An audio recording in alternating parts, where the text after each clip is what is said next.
Legend of the Stonekeepers by J.L. Trepanier. Read to you by the author. Chapter 1. The Northern Mountains. Alara was far too old to cry over something as mundane as cold weather, but the pain brought a stinging heat behind his eyes. The cold crept in like needles, burrowing under his skin, dispersing an aching poison to freeze his bones.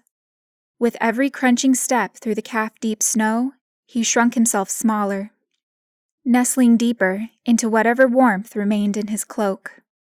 Even with the extra layer of clothing, there was none to be found. He shoved his hands under his arms, claws scratching at the inside of his gloves to settle the tremors in his numbed fingertips. A hand reached in front of him to pull his scarf up. "Are we almost there, Master Rorik?" Alaro asked. His breath warmed his nose as he spoke. "Almost." Master Rorik held out his hand. "Try to keep up." Alaro took his hand and continued plodding through the snow. Master Rorik's hands were so warm. They had been out here for days. How could he not be frozen solid?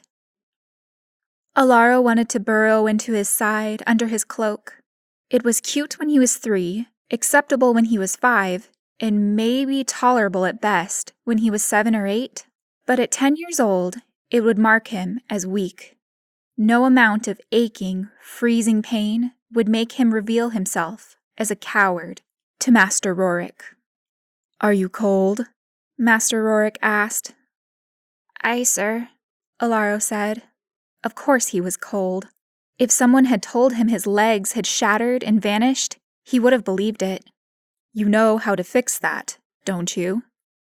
Rorik thumped 2 fingers right over his heart. Alaro pressed his hands together. Warmth grew in his chest and ran down his arms and into his fingertips, illuminating his hands in a soft blue glow that banished the numbing ice in his extremities with little prickles. Master Rorik patted his shoulder. Alaro picked up the pace, cradling the warm ball close to his chest. His vitria was the most soothing comfort, better than his favorite childhood blanket that reminded him of all the places he would rather be right now. Home in front of the fire with a stack of his books, out in the backyard running sword drills with Master Rorik, then coming inside for a hot bowl of venison stew. Even practicing stupid alchemy would be a dream compared to this. Master Rorik halted and put his arm in front of Alaro's chest. It startled him, bursting the vitria ball and dissolving it into shimmering blue dust that vanished back into his skin. Alaro looked up. A wall of white lay before them like a blank canvas. Pure nothingness, not a hint of outline, crevice, or shadow anywhere to be seen beyond it. Nothing but swirling, blinding white snow.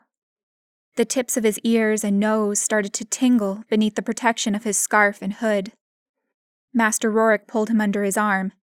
"Stay close," he said. And stay close he did, almost more than his dignity could bear. He burrowed into Rorik's side like an insect. What was this? He had seen plenty of snow clouds before, but none like this. Sweat stung his scalp. How could he be sweating? It was far below freezing out here. It made his chest tighten like a vice grip around his lungs. Alaro coughed. He reached to pull his scarf down for a fresh gulp of air, but Master Rorik's hand caught his. "Keep your scarf up. If you breathe that in, ice crystals will grow in your lungs. It'll freeze you solid from the inside out." "What is that, Master Rorik?" Rorik looked at him, brow furrowing. "You know the answer to that, Alaro. You tell me. What is it?" Alaro couldn't tear his eyes away from the endless whiteness in front of him. Did the rest of Agraxia exist beyond this cloud? Did the world end here, a single step beyond this swirling void of nothing? Alaro's lip quivered. The only 2 words he could muster escaped him. "Nixus omnia." A gust of icy wind rushed in. Rorik turned and pulled Alaro behind him. A wall of silver light shot from his hand and surrounded them like a shield, and the jet of freezing wind flowed around them.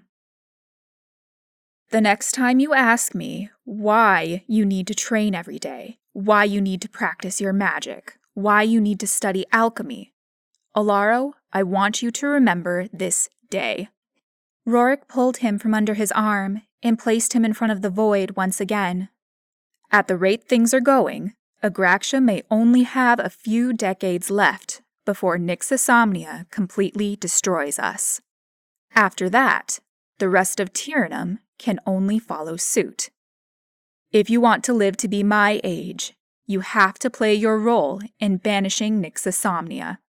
And you cannot do that until you are the best warrior that Agraxia has to offer.